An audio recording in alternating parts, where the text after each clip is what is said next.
महापालिकेची रणधुमाळी शिगेला पोहोचलेली आहे। राष्ट्रवादी काँग्रेस अजित पवार यांच्या पक्षाचे प्रभाग क्रमांक 10 बावधन भुसारी कॉलनीचे उमेदवार जयश्री मारणे, बंडू केमसे, अभिजित दगडे आणि सुजाता भुंडे यांचा प्रचार जोरात सुरू आहे। मागील नगरसेवकांनी काही विकास न केल्याने मतदारांमध्ये रोष असल्याचं उमेदवारांनी सांगितलं। त्यांच्यासोबत बातचीत केलेली आहे आमचे प्रतिनिधी अमोल धर्माधिकारी यांनी। बावधन भुसारी कॉलनी या भागामध्ये आलेलो आहोत आणि इथं राष्ट्रवादी काँग्रेस अजित पवार यांच्या पक्षाचे उमेदवार आहेत। त्यांचा प्रचार नेमका कसा सुरू आहे, कारण की आता 2 दिवस मतदानाला राहिलेले आहेत। काय सांगाल, कसा प्रचार सुरू आहे आणि काय नेमके मतदार म्हणतायत?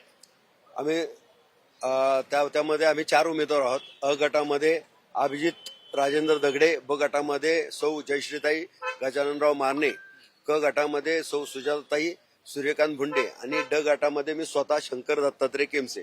आम्हाला राष्ट्रवादी काँग्रेस पक्षाने संधी दिलेली आहे आणि आमचं चिन्ह आहे घड्याळ। गावठाणात आम्ही गेलो, आता गावठाणाला तरी पाणी द्यायला पाहिजे ना, तर गावठाणालाही पाणी दिलं जात नाहीये। फक्त हे म्हणजे झारीतले शुक्राचार्य हे सगळे नगरसेवक झालेत। त्यामुळे काय झाले, नागरिकांमध्ये फार मोठा उद्रेक आहे।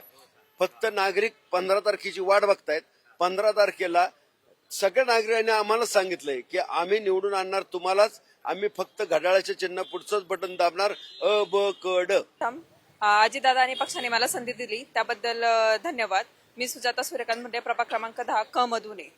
आश्वासन म्हणायचं झालं तर जी स्थानिक पातळीवर इथल्या स्थानिक नगरसेवकांनी जी कामे करायला हवी होती ती कोणतीच कामे इथल्या नगरसेवकांनी केलेली नाहीये। पाणी तर मूलभूत आहेच। बावधन बुद्रुक आणि बावधन खुर्दला सगळ्यात मोठा प्रॉब्लेम आहे लाईटीचा, की लोड शेडिंग ग्रामीण भागासारखं होते, की आम्हाला कोणा धूळ पेक करायची नाही, पण आम्ही त्यांच्यापेक्षा चांगलं काम करू शकतो हे निश्चित तुम्हाला सांगतो। त्यांना एक बदल घडवून आणायचा आहे आणि त्यामुळेच अजित पवार यांनी या 4ही जणांची निवड केलेली आहे। आता मतदार राजा नेमका काय करतो हे 16 तारखेला समजणार आहे। कॅमेरामन तुषार नानावरेसह अमोल धर्माधिकारी, लोकशाही मराठी, पुणे।